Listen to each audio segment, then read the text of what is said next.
Jadi ketika sebelum Bapak mengajar di sini, Bapak sebelumnya mengajar di sekolah tersebut atau di PKBM biasanya sebutannya.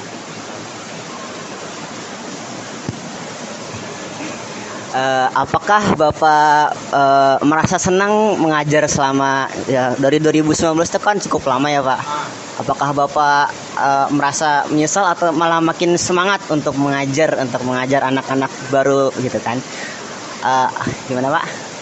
Oke, kalau yang Bapak rasakan bedanya mengajar sama bekerja, kalau bekerja kita pasti ketemunya orang-orang dewasa.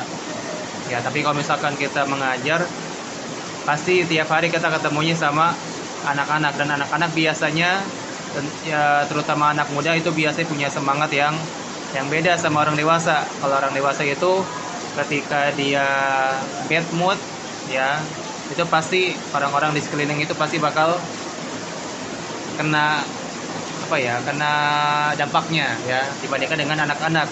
Kalau anak-anak kita tiap hari ketemu sama mereka, tentu pasti banyak bercandanya gitu ya, banyak seru-seruannya dibandingkan dengan kita bekerja seperti itu.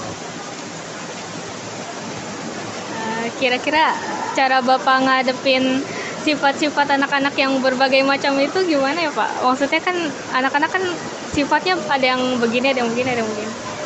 Nah, cara Bapak nerima dengan lapang dada atau gimana gitu? Biasanya kalau Bapak ketika awal masuk ajaran baru, pokoknya Bapak itu mesti hafal nama anaknya, terutama untuk perwalian kelas Bapak. Ya, misalkan dalam 1 bulan pokoknya target Bapak mesti hafal 36 siswa tersebut ya. Lalu berikutnya biasanya Bapak kalau ketemu dan ketemu peserta didik tersebut, nah itu biasanya Bapak sapa. Kalau belum tahu namanya, biasanya Bapak sering panggil Neng atau siapa gitu ya. Kalau udah tahu namanya, biasanya Bapak langsung sapa dengan menyebutkan namanya gitu. Itu salah satu treatment ya. Karena biasanya kalau di sekolah itu ada yang pendiam, ada yang rame, ada yang bawel, cerewet ya. Itu beda-beda karakteristik anaknya. Cuman khusus untuk yang mereka yang pendiam, yang kurang aktif, biasanya sering Bapak tanya gitu ya. Supaya dia itu lebih aktif. Bapak ada salam gak untuk kemungkinan kan nih wawancara kan kita upload di YouTube ya Pak. Bapak ada salam gak, siapa tahu antar anak-anak baru semakin semangat sekolah di SMK 50 Pak. Oke.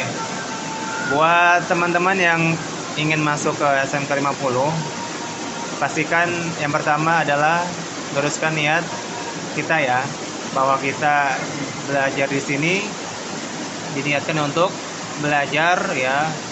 Kemudian ketika nanti masuk, maka pastikan kalian buat target-target selama 3 tahun ke depan. Ya, harapannya dari Bapak ketika teman-teman masuk ke sini nggak hanya sekedar belajar kemudian pulang, tapi bisa mengupgrade ataupun mengembangkan diri kalian dengan mengikuti eskul-eskul yang sudah ada di sini. Seperti itu. Oke, terima kasih Pak Diki atas wawancara pada siang kali ini.